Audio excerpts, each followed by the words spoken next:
The greatest mistake in the galaxy wasn't underestimating human strength. It was mistaking human kindness for weakness.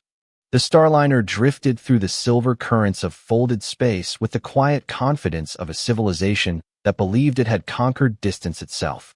From the outside, the vessel resembled a floating cathedral carved from crystal and moonlight, its enormous observation rings reflecting ribbons of blue-white starlight across the endless darkness. Inside, polished alloy floors carried the soft echoes of hundreds of footsteps belonging to species from more than 40 inhabited systems.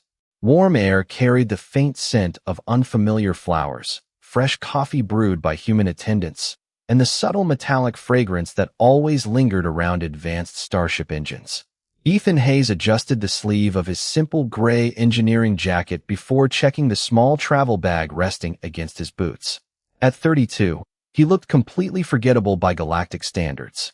No expensive jewelry, no military decorations, no noble insignia. Just a maintenance engineer heading home after nearly 2 years supervising repairs at a mining colony near the edge of explored space. His broad shoulders and weathered hands hinted at thousands of hours spent repairing machinery instead of attending diplomatic receptions. That suited him just fine. He preferred machines. Machines usually made sense. Across the spacious passenger lounge, however, logic had given way to entertainment. A cluster of elegantly dressed young aristocrats surrounded Princess Lysera Valor as though the room itself revolved around her. In many ways, it did. Daughter of the Asterian Emperor, admired across the core worlds for her intelligence, grace, and impossible beauty, she had spent her entire life watching people stand the moment she entered a room. Every conversation bent toward her. Every servant anticipated her wishes before she spoke them aloud. It had become so normal that genuine reactions had almost disappeared from her life. Her closest companions whispered among themselves with amused smiles before one of them leaned closer. "There," he murmured, subtly gesturing. Toward Ethan. "The human. He hasn't looked at you once." Lysera followed the gesture. The human sat quietly near the panoramic observation window, reading an old printed novel instead of using a holographic display.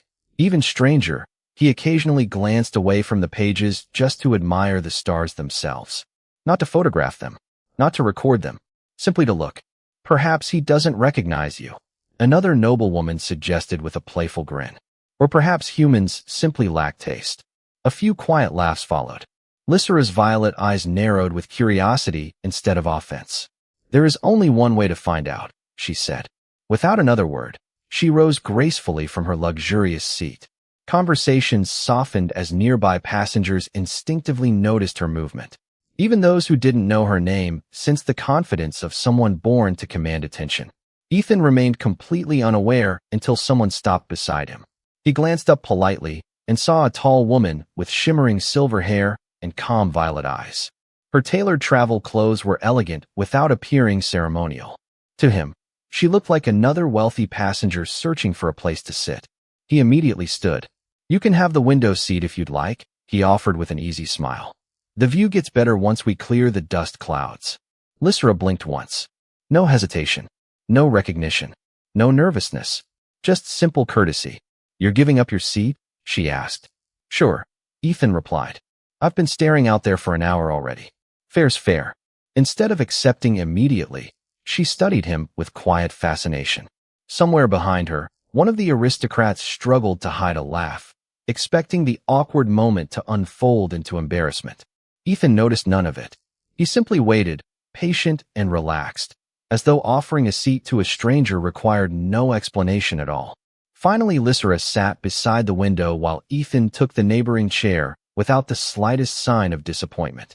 Silence settled between them, broken only by the gentle vibration of engines and the distant murmur of conversations drifting through the lounge. After several moments, Lysera spoke first. "Do you always surrender something you enjoy so easily?" Ethan chuckled softly. "Depends who needs it more." "And how did you decide that I did?" she asked. He shrugged. "You walked all the way over here. Figured you probably wanted the view." For the first time that day, the princess found herself without a prepared response. Around her, entire governments competed to impress her. Yet this ordinary human had unknowingly treated her exactly as he would have treated anyone else. Not because she mattered more, simply because, in that moment, she happened to be another traveler sharing the same journey. It was such an ordinary act that no one else would remember it. Hours later, Lysera would realize it was the moment everything quietly began to change. The observation deck slowly emptied as passengers drifted toward cafes, sleeping quarters, or private lounges, leaving the stars to those who still found wonder in silence. Ethan rested his elbows lightly on his knees, watching a pale blue nebula spread across the darkness like watercolor soaking into black paper. Every few minutes, another comet flashed beneath the ship, disappearing before anyone else seemed to notice. Beside him, Lysera remained unusually quiet. She had expected admiration, awkward conversation, perhaps an attempt to impress her. Instead, she found herself sitting beside a man who seemed perfectly content sharing silence with a stranger. It unsettled her far more than flattery ever could. "You travel often?" she finally asked. Ethan nodded without taking his eyes from the stars. "Enough to know every station smells different. Some smell like rain. Some smell like machine oil. This ship smells like polished metal and expensive perfume." A faint smile appeared on Lysera's face before she could stop it. "You judge civilizations by their scent. Sometimes that tells you more than speeches do." She studied him again. His answer carried no trace of sarcasm. It sounded like something he had learned after years away from Earth. "Where is your destination?" she asked. "Home," Ethan replied. "Colorado." She tilted her head slightly. "That is a city? A state? Mountains?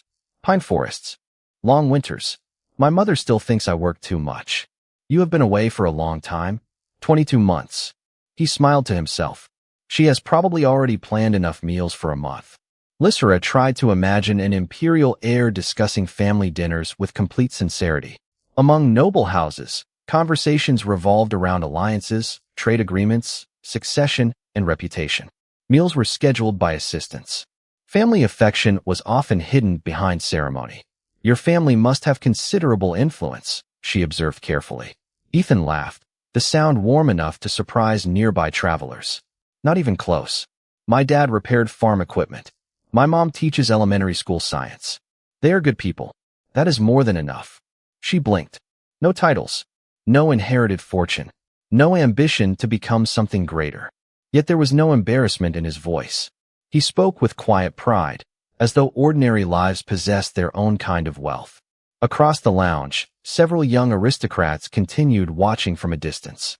One discreetly raised a glass toward Lysera with a teasing grin, silently asking whether the experiment had become entertaining. She ignored him. For reasons she could not explain, she no longer felt like laughing. A small service drone floated between the seats carrying warm drinks.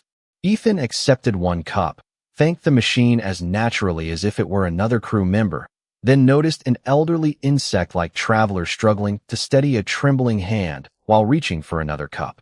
Without hesitation, Ethan stood, carried the drink over, and waited until the passenger had settled comfortably before returning. He never looked around to see whether anyone had noticed. Lysera had. "Do humans always thank service machines?" she asked. "Not always," Ethan admitted. "But somebody programmed it. Somebody maintains it. Being polite costs nothing." She looked toward the drone as it quietly continued its route. In her world, machines existed to obey.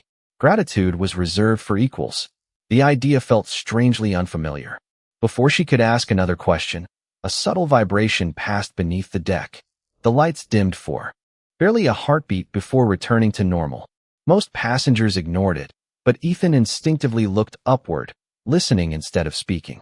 His relaxed expression sharpened with professional attention. "That was unusual," he murmured. Lysera sensed the change immediately. "You recognized something?" Ethan slowly rose from his seat, eyes following the faint rhythm hidden beneath the ship's engines. "I might be wrong," he said quietly, but that did not sound like ordinary turbulence. The vibration faded almost as quickly as it had appeared, but Ethan did not sit back down. Instead, he rested one hand lightly against the curved wall beside the observation lounge, his fingertips barely touching the cool alloy. He closed his eyes for a brief second, listening with the quiet concentration of someone who had spent years around engines that spoke through subtle imperfections long before they failed. Lysera watched him with growing curiosity. "You can hear something?" she asked. Ethan opened his eyes. "Not hear exactly. More like feel it." He smiled apologetically. Engineers develop strange habits. Another gentle tremor passed through the deck. It was weaker than the first, almost impossible for most passengers to notice beneath the constant pulse of the ship. Ethan glanced toward the ceiling where hidden conduits carried enormous amounts of energy through the vessel. "That rhythm is slightly uneven," he said softly. "It is probably nothing serious, but somebody in engineering is going to have a long day." Before Lysera could answer, laughter echoed from the opposite side of the lounge. Her companions had wandered closer, pretending to admire the stars while carefully observing every exchange. One of the young nobles finally approached with an exaggerated smile. "Princess," he said with theatrical politeness, "we were beginning to wonder whether the famous human philosopher had solved the mysteries of the universe." Ethan looked at the newcomer with polite confusion. "I am just an engineer." "Even better," the noble replied lightly. "Then perhaps you can explain why you abandoned such an excellent seat for someone you have never met." Ethan shrugged. "Because she wanted to sit there." The answer landed with such simple honesty that the noble momentarily lost the clever reply he had prepared. Lysera noticed the brief silence and, for the first time that afternoon, felt oddly uncomfortable watching someone become the target of amusement because of her. The noble recovered with a small laugh. "Humans truly are fascinating creatures." Ethan merely nodded. "So I keep hearing." There was no irritation in his voice, only calm acceptance, and somehow that made the exchange even more difficult for Lysera to watch. Her companion eventually drifted away, disappointed that the conversation had produced no embarrassment. Ethan returned his attention to the observation window, as though nothing unusual had happened. Outside, the brilliant blue clouds of the nebula slowly gave way to a field of scattered stars. The ship entered calmer space, and countless points of light stretched across the darkness like frozen sparks. A small child from a reptilian species wandered toward the glass, pressing tiny hands against the transparent barrier while staring at the stars with wide golden eyes. The child stumbled as another faint vibration rolled through the deck. Before anyone else reacted, Ethan reached out just enough to steady the youngster without startling him. "Easy there," he said with a warm smile. "Those stars are not going anywhere." The child laughed, nodded enthusiastically, and hurried back toward grateful parents waiting nearby. Ethan returned to his seat without expecting acknowledgement. Lysera followed the family with her eyes until they disappeared into the crowd. "You seem to help people without thinking about it," she observed quietly. Ethan considered the question for a moment. Most people would do the same. She almost answered immediately, then stopped. She was no longer certain that statement was true. Her entire upbringing had taught her that influence shaped behavior. Power inspired loyalty. Status earned respect. Yet this ordinary human possessed none of those things, and strangers still smiled after speaking with him. As she searched for an explanation, the soft ambient lighting briefly shifted from warm gold to pale white. The peaceful conversations throughout the lounge gradually faded as crew members began walking with greater purpose. No alarms sounded. No frightened voices rose above the quiet hum of the engines. But experienced travelers recognized the subtle change instantly.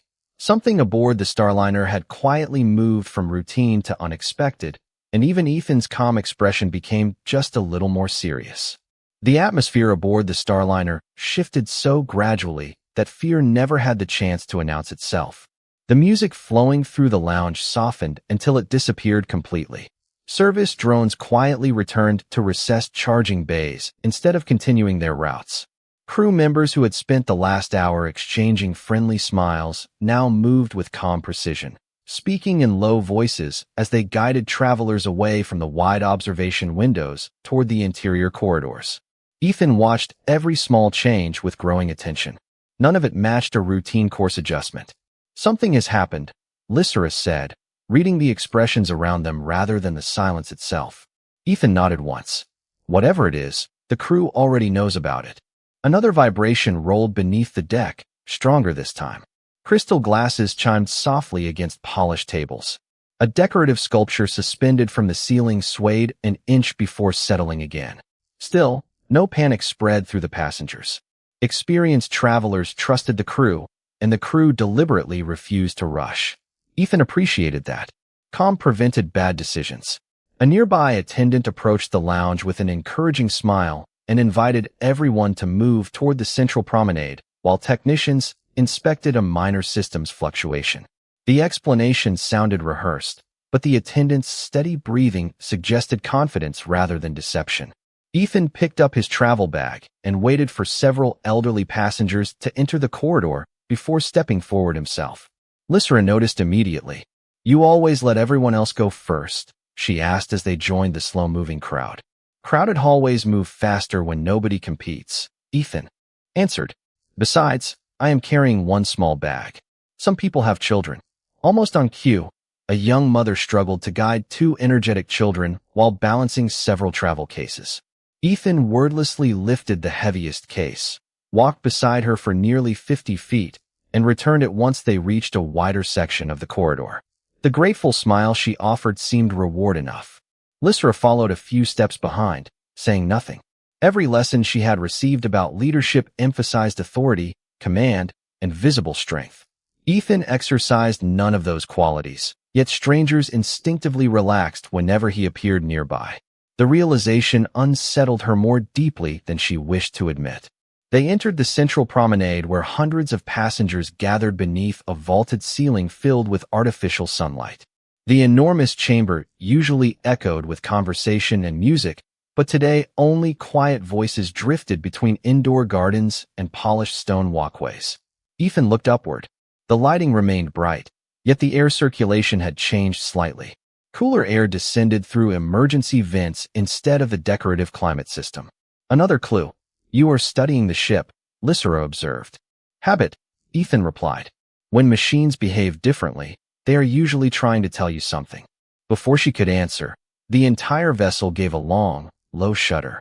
It was not violent enough to throw anyone off balance, but it lingered several seconds longer than before. A child began crying somewhere across the promenade. Without waiting for instructions, Ethan knelt beside the frightened youngster, producing a small polished metal bolt from his pocket. He rolled it across his knuckles until it seemed to dance between his fingers, earning a surprised laugh from the child before handing it over as a temporary souvenir. The tears vanished almost instantly. Lysera stared at the simple gesture. He had not solved the ship's problem. He had simply eased one person's fear while everyone else searched for answers. At that exact moment, several uniformed security officers entered the promenade with purposeful expressions, accompanied by individuals in formal diplomatic attire who scanned the crowd far more carefully than routine safety inspections required. Ethan noticed them immediately. Lysera recognized something even more alarming. They were not searching for a malfunction. They were searching for someone. The security officers spread through the promenade with disciplined precision, yet they deliberately avoided alarming the passengers. They spoke quietly with crew supervisors, exchanged subtle hand signals, and continued scanning faces instead of luggage. Ethan noticed the pattern immediately. People searching for a damaged system looked toward walls and machinery. People searching for a person looked into the crowd. He shifted his travel bag onto one shoulder and lowered his voice. "Whoever they are looking for must be important." Lysera followed the movement of the officers without answering. She recognized the insignia hidden beneath the formal jackets. They belonged to the Imperial Protective Directorate, the elite unit assigned exclusively to members of her family. They should have remained invisible. If they were searching publicly, then something had disrupted their carefully planned security arrangement. One of her companions hurried across the promenade with visible concern. He stopped several feet away, clearly relieved to find her, then froze when he noticed Ethan still standing beside her. "There you are," he said, struggling to keep his composure. "We have been trying to locate you." Lysera answered evenly. "I have not been hiding. There has been a change of plans." His eyes briefly flicked toward Ethan before returning to her. "You should come with us immediately." Ethan took one quiet step backward, assuming the conversation had become private. "I will leave you to it," he said. "It was nice meeting you." He genuinely meant it. To him, she remained an interesting traveler he happened to meet during a long journey. There was no expectation of seeing her again after the ship reached its destination. Lysera looked at him for a long second before turning back to the noble. "I will join you in a moment." The young aristocrat stared in disbelief. "A moment?" "Yes." He reluctantly stepped away, clearly uncomfortable disobeying her, but equally uncomfortable leaving her alone. Ethan smiled politely. "Your friends seem worried." "They worry about many things," Lysera replied. "Sometimes unnecessarily." Before either of them could continue, another faint vibration rolled through the promenade. This one carried a different sound. Not mechanical strain, more like distant interference humming beneath the engines. Ethan frowned. "That is new. You still believe this is only a technical problem?" Lysera asked. No, his expression became thoughtful. "I think the ship has more than one problem." Around them, passengers continued cooperating with the crew. An elderly traveler offered a seat to a tired parent. Two strangers helped secure loose baggage before it could slide across the polished floor. A restaurant owner who had been preparing expensive meals quietly began handing out bottled water to families waiting in the promenade. Nobody instructed them to help. They simply noticed someone needed it. Ethan watched these small acts with quiet approval. "See," he said almost to himself. "Most people really do help when it matters." Lysera followed his gaze from one traveler to another. None of them asked about social rank. None of them expected recognition. The kindness flowed naturally through the crowd, connecting complete strangers in ways no law could require. For the first time in her life, she wondered whether influence truly came from authority at all. Perhaps it began somewhere much smaller, somewhere impossible to inherit. An officer from the protective directorate approached at a brisk pace, stopped directly before Lysera, and bowed with unmistakable respect. Ethan noticed the gesture immediately. The officer spoke quietly but urgently. "Your Highness, we have confirmed a credible security threat. We must move you to the protected section of the vessel immediately." Ethan stood perfectly still. His eyes shifted from the officer to Lysera, and in that silent moment, he realized the woman he had treated like any other passenger was the imperial princess herself. For a single heartbeat, nothing changed. The sounds of quiet. Conversation continued beneath the vaulted ceiling. Children still wandered between indoor trees glowing beneath artificial sunlight. Somewhere in the distance, porcelain cups met polished tables with soft metallic taps. Yet Ethan felt the atmosphere shift the instant the officer addressed Lysera as royalty. Suddenly, dozens of details that had seemed ordinary fell neatly into place. The effortless confidence, the perfectly tailored clothing, the companions who watched her every movement, the disciplined personnel searching the promenade. He let out a slow breath, almost amused with himself. "Well," he said with a gentle smile, "that explains why your friends looked nervous." There was no dramatic reaction, no awkward apology, no exaggerated respect. He simply accepted the new information as another fact about someone he had already met. Lysera expected surprise. She expected embarrassment. Most of all, she expected distance. Instead, Ethan picked up his travel bag exactly as before. "I suppose this is where our paths split," he said. "I hope your trip ends more peacefully than it started." The officer looked at Ethan with open suspicion, silently evaluating whether this ordinary human represented an unknown variable. Before he could speak, another member of the protective directorate approached at a brisk pace and whispered urgently into the officer's ear. The expression on the veteran's face hardened. "We have confirmation," he said quietly. "The interference originated inside the vessel. Multiple secure communication channels have failed." Ethan heard enough to understand the situation was becoming more complicated than an engineering malfunction. Internal communication failures rarely happened without an external cause or deliberate interference. He instinctively scanned the promenade. The passengers still appeared calm, but several crew members had begun redirecting people away from certain corridors with polite determination. Entire sections of the ship were being quietly isolated. Lysera noticed Ethan studying the movement. "You are mapping the ship in your head," she observed. "Old habit," he replied.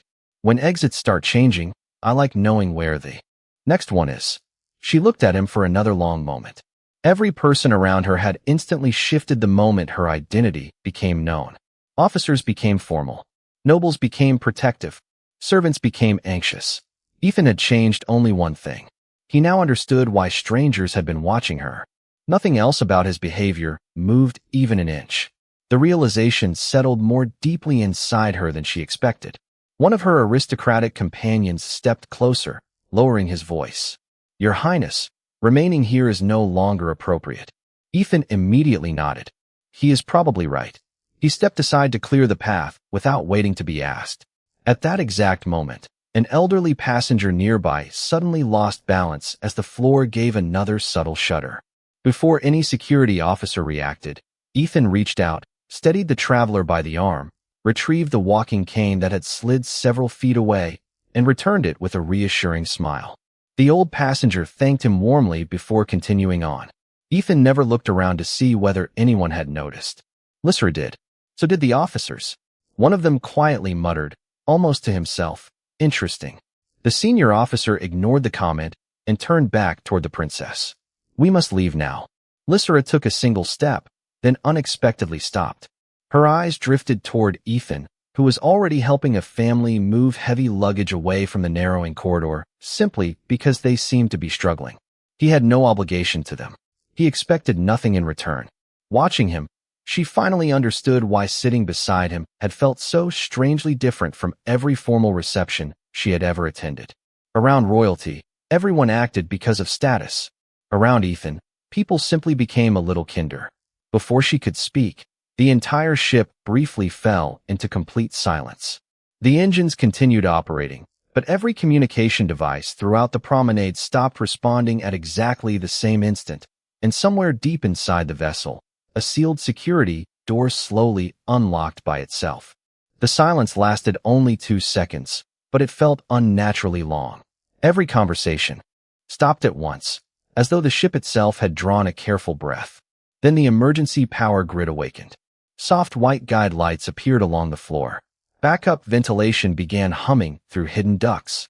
Somewhere beyond the promenade, heavy security doors slid into new positions with slow mechanical certainty. The vessel was not failing. It was protecting itself. Ethan immediately recognized the pattern. "They have isolated sections of the ship," he said quietly. "Whatever happened, the crew already has emergency procedures for it." The senior officer touched a communicator that no longer responded. His jaw tightened, but his voice remained steady. "Escort formation." For members of the protective directorate moved around Lysera in a disciplined diamond, preparing to guide her toward a secured transit corridor. Before they could take more than a few steps, a maintenance worker rounded the corner carrying a toolbox. His uniform looked ordinary. His pace did not. Ethan noticed it before anyone else. Every crew member he had seen that day walked with calm purpose. This individual scanned faces instead of hallways. His toolbox remained perfectly level despite the ship's subtle vibrations. He was watching people, not equipment. Ethan quietly stepped closer to the officers. "Excuse me." The senior officer glanced toward him with visible impatience. "Stay back." Ethan kept his voice calm. "That technician does not look like he belongs here." The officer instinctively looked toward the approaching worker. The stranger immediately changed direction, blending into a group of passengers before disappearing behind a decorative garden. Nothing dramatic happened. No confrontation followed. Yet the officer's expression changed completely. He spoke into another secure channel that still refused to respond, then signaled 2 guards with quick hand movements. They moved after the suspicious individual without attracting attention. Lysera watched Ethan carefully. "How did you know?" she asked. "I did not," Ethan answered honestly. "I only noticed he was paying attention to people instead of his job." She slowly nodded. It was another tiny observation. Another ordinary detail everyone else had ignored. The promenade continued emptying in an orderly fashion. Parents gathered children close. Elderly travelers accepted offered arms without embarrassment. Crew members guided everyone with remarkable patience. The absence of panic became its own kind of strength. Ethan admired it. "Good crew," he murmured. "They prepared people before they prepared equipment." A sharp metallic sound echoed faintly through the ventilation system. Not an explosion, not an impact, more like several access panels opening somewhere deep inside the ship. Ethan looked upward again. "That was manual," he said. "Someone opened maintenance passages." The senior officer heard him this time. "How certain are you?" "Certain enough that I would not ignore it." The officer considered the answer only a moment before changing direction. Instead of following the original evacuation route, he led the escort toward a wider corridor with fewer concealed access points. Lysera realized something extraordinary. The commander of the Imperial Protective Directorate had just adjusted his security plan because of advice from an unknown civilian engineer. They had almost reached the new corridor when a frightened little girl became separated from her parents in the slow-moving crowd. She stood frozen in the middle of the promenade, overwhelmed by unfamiliar faces. Without hesitation, Ethan stepped out of the formation, knelt beside her, and gently took her hand. "Your mom is looking for you," he said warmly. "Let us fix that." Within moments, relieved parents hurried over, thanking him repeatedly as they embraced their daughter. Ethan smiled, wished them well, and turned back toward Lysera's group. He did not notice that during those few seconds, he had placed himself between the confused child and the direction from which the unknown intruder had disappeared. Lysera noticed. So did every officer protecting her. None of them had ordered him to do it. He simply saw someone vulnerable and instinctively became the barrier first. The unlocked security door rested at the far end of the corridor like a single wrong note inside a familiar melody. Crew members slowed, instinctively as they noticed it, exchanging uncertain glances before one of them quietly redirected nearby passengers along a different route. Nobody shouted. Nobody ran. The calm held, but it had become fragile. Ethan watched the door for another second. "Security doors do not unlock themselves during an emergency," he said. "Not unless someone wanted that path opened." The senior officer answered with a brief nod. He no longer questioned Ethan's observations. "We are changing routes again." The escort turned toward a service corridor normally reserved for authorized personnel. Its walls were simpler, the lighting cooler, the polished decorations replaced by exposed structural panels that vibrated softly with the steady heartbeat of the ship. Lysera followed between her guards, yet her attention kept drifting toward Ethan.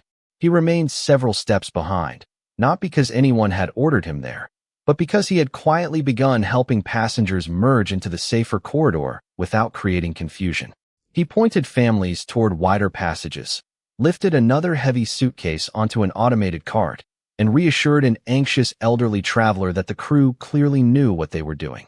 His confidence spread through the people around him more effectively than commands ever could.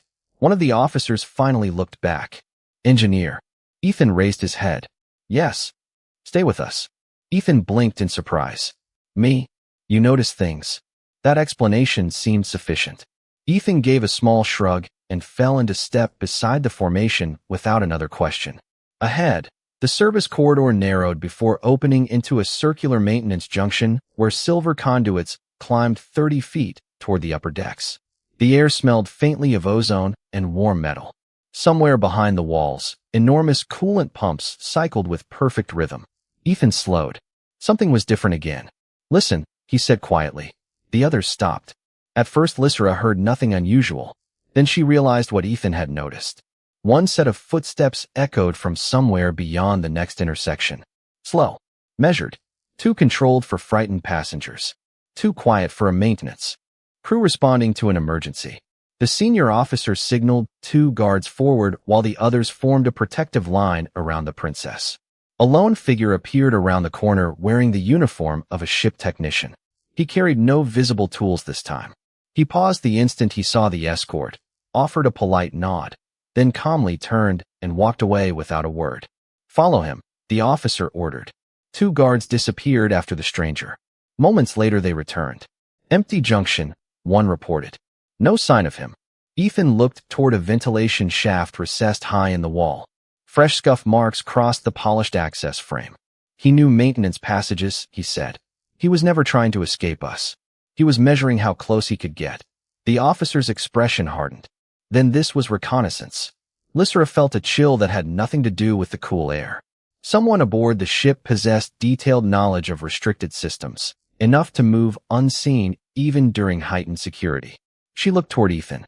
He had no weapon, no rank, no authority over anyone present, yet his quiet attention had already exposed 2 dangers professionals nearly missed. "Why do you keep noticing what everyone else overlooks?" she asked softly. Ethan thought about the question while studying the scratched metal around the ventilation hatch. "Machines taught me something," he replied. Big failures usually begin with tiny details that everybody assumes are unimportant. Before anyone answered, one of the returning guards received a delayed transmission through an emergency backup communicator that had finally reconnected. He listened only a few seconds before looking directly at the senior officer. "We have confirmation," he said. The ship was not chosen at random. The target from the beginning was always Her Highness. The words settled over the corridor with surprising weight. Nobody questioned the report. Nobody asked whether the threat assessment might be wrong. The faces surrounding Lysera changed in subtle ways instead. Professional caution became personal responsibility. The senior officer inhaled slowly before turning toward the Princess. "Your Highness, our priority is moving you into the secure command section." Lysera listened without interrupting, yet her attention wandered toward Ethan. He had become strangely quiet. Not frightened, thinking. His eyes moved across the maintenance junction, following coolant lines, emergency lighting, ventilation shafts, and reinforced bulkheads, as though the ship itself were explaining something. "What is it?" she asked. Ethan pointed toward one of the thick structural columns supporting the corridor ceiling. "If somebody planned this carefully, they already know where you are supposed to go." The officer frowned. "Explain." "Emergency procedures are predictable," Ethan replied. "If I can guess the safest route, somebody who studied this ship for months definitely can." The observation lingered in the cool air. No one dismissed it. The commander slowly looked down both connecting corridors before changing his decision once again. "Alternative route," he ordered. "No established evacuation patterns." One of the younger officers looked uncertain. "Sir, that path is longer." "Exactly." Ethan said nothing more. He simply adjusted the strap of his travel bag and followed as the escort entered an older maintenance passage seldom used by passengers. The corridor felt different from the luxurious public decks. Pipes lined the ceiling. Soft amber lights reflected from brushed steel walls. The faint scent of lubricants replaced expensive perfumes. Every few yards, small inspection hatches interrupted the otherwise seamless construction of the vessel. As they walked, they encountered a group of hospitality staff helping frightened passengers who had become separated from relatives during the rerouted evacuation. A nervous attendant struggled to calm an elderly traveler who spoke an unfamiliar dialect. Ethan slowed without hesitation. He recognized enough gestures to understand the problem. Kneeling beside the older passenger, he smiled gently and pointed first toward himself, then toward the nearby crew member, then toward the safe corridor ahead. The elderly traveler studied his face for a moment before relaxing enough to continue walking. No shared language had been necessary. Lysera watched the exchange in silence. Earlier that day, she had believed kindness was simply good manners. Now she began to understand it as something much more practical. It reduced fear. It restored trust.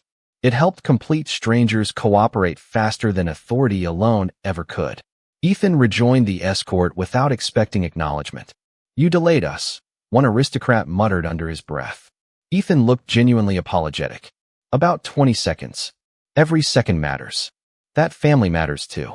The simple reply ended the conversation. Even the senior officer offered no criticism. The passage opened into another intersection where emergency lighting painted long reflections across the polished floor. Crew members hurried through carrying medical supplies, portable communication units, and sealed equipment cases. The ship remained orderly despite the growing tension. Nobody pushed. Nobody shouted. Everyone simply worked. Ethan admired that discipline. "People are remarkable when they decide to help each other," he said quietly. Lysera looked at him, remembering how she had first approached him only to amuse her companions. She had expected entertainment. Instead, she had spent the last hour watching an ordinary human quietly strengthen every room he entered without issuing a single command. She realized something uncomfortable. The respect surrounding Ethan had not been given to him. He had created it, one small choice at a time. Before she could speak, an emergency crew emerged from a nearby engineering access point carrying a compact sensor array. The technician glanced at Ethan, paused, then walked directly toward him. "You worked orbital maintenance before this trip, did not you?" the technician asked. Ethan nodded. "Nearly 2 years." The technician handed him the portable scanner without hesitation. "Then I could use another experienced pair of eyes. Something aboard this ship still does not make sense."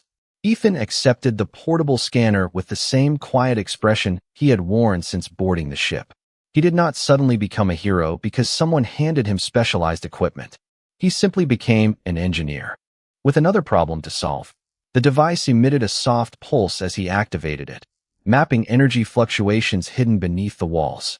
Thin streams of data flowed across the display, but Ethan barely looked at the numbers.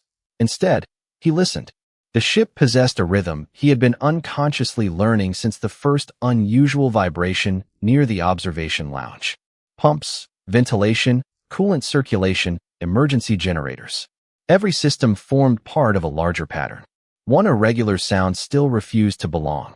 "There," he said, pointing toward the ceiling where several maintenance conduits converged before disappearing into the next compartment. The technician adjusted his own instruments and stared in surprise. "That channel should be inactive." Ethan slowly shook his head. "It is active, just not through the main power grid." The senior officer stepped closer. "Meaning?" "Someone established an independent power source inside the ship. Small enough to avoid normal diagnostics.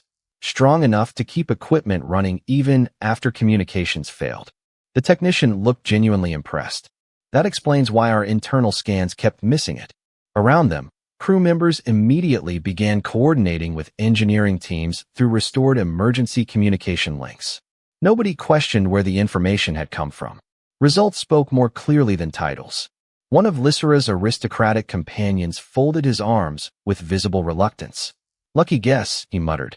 The engineering technician calmly answered before Ethan could speak. "No, lucky guesses do not match sensor readings this precisely." The corridor fell quiet again. Ethan appeared almost embarrassed by the attention. "I only noticed something sounded wrong," he said. The scanner confirmed it. Lysera watched the exchange with growing admiration. Earlier that day, the same noble had laughed because an ordinary human failed to recognize a princess. Now trained specialists accepted that same human's judgment without hesitation because he had earned their confidence through observation and humility rather than status. The difference was impossible to ignore. A maintenance crew quickly opened an inspection panel near the overhead conduit.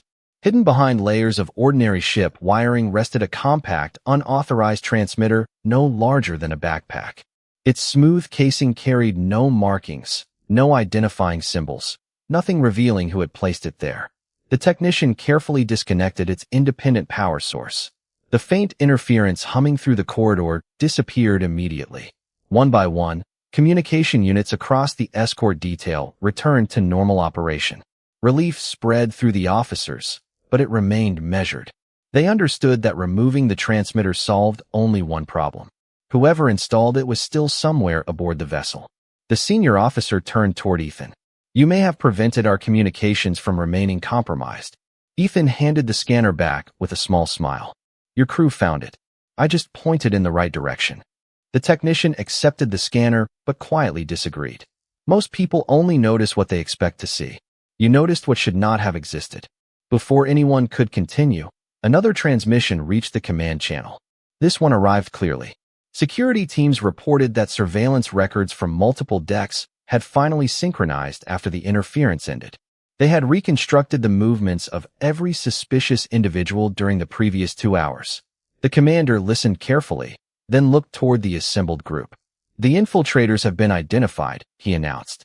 "They are already in custody." A wave of relief passed through the corridor. Crew members smiled for the first time since the emergency began. Parents embraced children. Officers lowered their shoulders ever so slightly. The immediate danger had ended without panic spreading through the passengers. As everyone prepared to resume the interrupted journey, the technician studying the restored surveillance timeline paused over one particular recording. He enlarged the image, then slowly turned the display toward the commander. Every critical moment that had kept the princess safe showed the same unexpected figure quietly appearing exactly where help was needed. First, it was never an officer. It was never a noble. It was always Ethan.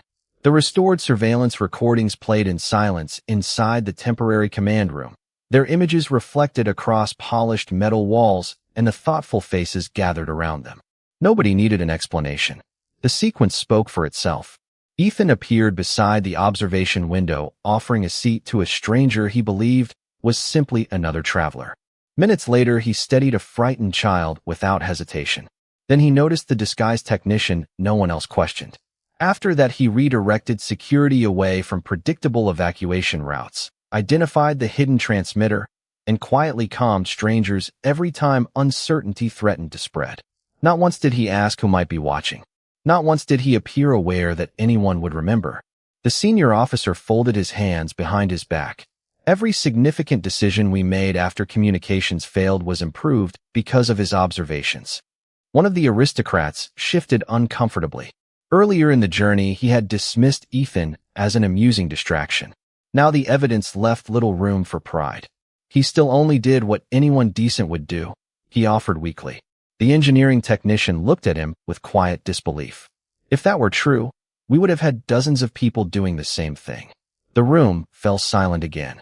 Lysera stood near the observation glass, overlooking the stars.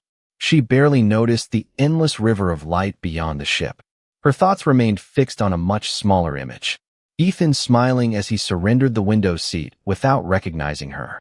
At the time she had believed she was observing an ordinary human. Now she understood she had witnessed something far less common. She remembered every lesson drilled into her since childhood. Respect the powerful. Reward the loyal. Trust proven authority. None of those lessons had prepared her for someone who acted correctly even when nobody important appeared to be watching. She finally understood why the encounter had unsettled her from the beginning. Ethan had never treated her according to her rank. He had treated her according to her humanity. Somewhere inside that realization, embarrassment quietly replaced amusement. The joke had never been about him. It had always revealed something about herself. The commander approached respectfully. Your Highness, engineering has declared the vessel secure. We can continue toward the diplomatic station once final inspections conclude. She nodded absent-mindedly. Where is Mr. Hayes? The officer seemed almost surprised by the question. He declined our invitation to remain here. Declined. He said the technicians had everything under control and believed his presence would only occupy valuable space. Lysera closed her eyes for a brief moment. Even now, after everyone had acknowledged his contribution, he had quietly stepped away instead of remaining where praise was being given. Curiosity drew her from the command room. She followed the corridor alone except for two discreet guards who remained several paces behind. The emergency atmosphere had faded. Crew members repaired opened access panels. Families reunited near the passenger lounges. Soft music once again drifted through the ventilation system. Life aboard the Starliner slowly remembered how to breathe. She eventually found Ethan exactly where she should have expected. He sat beside the elderly traveler whose walking cane he had retrieved hours earlier. They shared cups of warm tea while looking through the panoramic window at the stars. The old passenger spoke animatedly, using broad gestures and occasional laughter. Ethan listened with genuine attention despite clearly understanding only fragments of the unfamiliar language. Somehow, conversation continued anyway. Watching them from a distance, Lysera realized something that no surveillance recording could fully capture. Ethan did not create kindness because circumstances demanded it. Circumstances merely revealed the kindness that had already been there. She took one slow step toward him, knowing that the next words she spoke would not be those of an imperial princess addressing a civilian. They would simply be one person finally trying to thank another. The old traveler eventually rose with a grateful smile, placing one weathered hand over his heart before disappearing into the slowly recovering crowd. Ethan remained by the observation window for another moment, watching the stars drift past as though nothing remarkable had happened during the past several hours. The ship no longer trembled. Soft conversations filled the lounge once more. Children laughed without hesitation, and service drones resumed carrying warm meals through the aisles. Peace had returned so naturally that it almost erased the memory of uncertainty. Footsteps approached behind him. Ethan turned and saw Lysera standing alone, her security detail respectfully waiting far enough away to grant her privacy without abandoning their duty. For the first time since they had met, there was no distance created by misunderstanding, no hidden identity, no unspoken assumptions. Only two people remembering the same journey from very different perspectives. I owe you an apology, Lysera said quietly. Ethan looked genuinely puzzled. For what? She let out a slow breath. When I walked over to your seat, I did not do it because I wanted the view. He waited patiently. I did it because my friends believed it would be amusing. She lowered her eyes briefly before continuing. You became part of a joke without ever knowing it. Silence settled between them. Ethan looked back toward the stars before smiling with surprising warmth. That explains why they kept watching us. She nodded once. I spent most of my life surrounded by people who reacted to my title before they reacted to me. I believed that was normal. Ethan rested his hands on the railing overlooking the endless darkness beyond the glass. Everybody starts somewhere. You are not angry? She asked. It happened before we met, he answered. The person I talked with afterward was different. His words landed more gently than any accusation could have. Lysera realized he was right. The woman who first approached him had been searching for amusement. The woman standing beside him now carried something much heavier. Gratitude. The surveillance recordings showed everything, she said. You helped strangers who never knew your name. You changed security decisions without asking for recognition. You made people feel safe simply because you were calm. Ethan gave a quiet laugh. That sounds much more impressive than it felt. Why? She asked. Because helping people was the obvious thing to do. He said it without pride, almost as though no other answer existed. Nearby, members of the crew began thanking passengers for their patience while reopening sections of the ship that had remained sealed during the emergency. Families applauded softly, not because they enjoyed delays, but because everyone understood how much careful work had restored normal life. The senior officer approached, stopping a respectful distance away. Your Highness, he said, the captain requests your presence before we reach the diplomatic station. Representatives from every delegation have gathered. Lysera acknowledged him with a nod, but did not move immediately. Instead, she looked once more toward Ethan. Will you come with me? Ethan blinked in surprise. I do not think they invited the maintenance engineer from Colorado. A faint smile appeared on her face. No, I am inviting the man they should meet. Ethan hesitated, glancing toward the passengers who were still settling back into ordinary routines. Then he looked at Lysera and finally nodded. All right, he said, as long as nobody expects a speech. Together they walked toward the central assembly hall where diplomats, officers, crew members, and travelers from dozens of worlds had already begun gathering, unaware that the most important lesson of the journey was about to come not from a ruler, but from the quiet example of an ordinary human. The central assembly hall glowed beneath rings of soft amber light that reflected across polished alloy columns like sunrise spreading over still water. The faint scent of warm cedar from decorative air filters mixed with fresh coffee and machine oil drifting in from recently reopened maintenance corridors, quiet reminders that the ship had returned to ordinary life. Diplomats from dozens of worlds filled the chamber in carefully arranged circles, their conversations fading one by one as Princess Lysera entered. Ethan walked several steps behind her. In his plain gray engineering jacket, carrying the same worn travel bag that had rested at his feet when the journey began. Nothing about him suggested importance except the calm way crew members smiled as he passed. The captain welcomed the assembled passengers with measured gratitude before turning toward Lysera. She stepped forward, but instead of taking the raised ceremonial platform prepared for her, she descended the short staircase until she stood on the same floor as everyone else. A quiet murmur spread across the hall. Even her security detail exchanged brief glances. She looked directly at Ethan. When I crossed this ship to sit beside you, she said, I believed I was entertaining myself. The words settled over the room more heavily than any formal declaration. I thought an ordinary human would become the punchline of a harmless joke. She paused, the soft hum of life support filling the silence between her sentences. A few hours later, I discovered that the joke had never been about you. It was about how little I understood the value of an ordinary person. No one moved. The polished floor reflected both of them, standing only a few feet apart. Ethan rubbed the back of his neck with quiet embarrassment. Your Highness, I really did not do anything extraordinary. She smiled gently. That is exactly why everyone here needed to see it. She turned toward the gathered passengers. He offered his seat before he knew my name. He helped frightened families before he knew there was danger.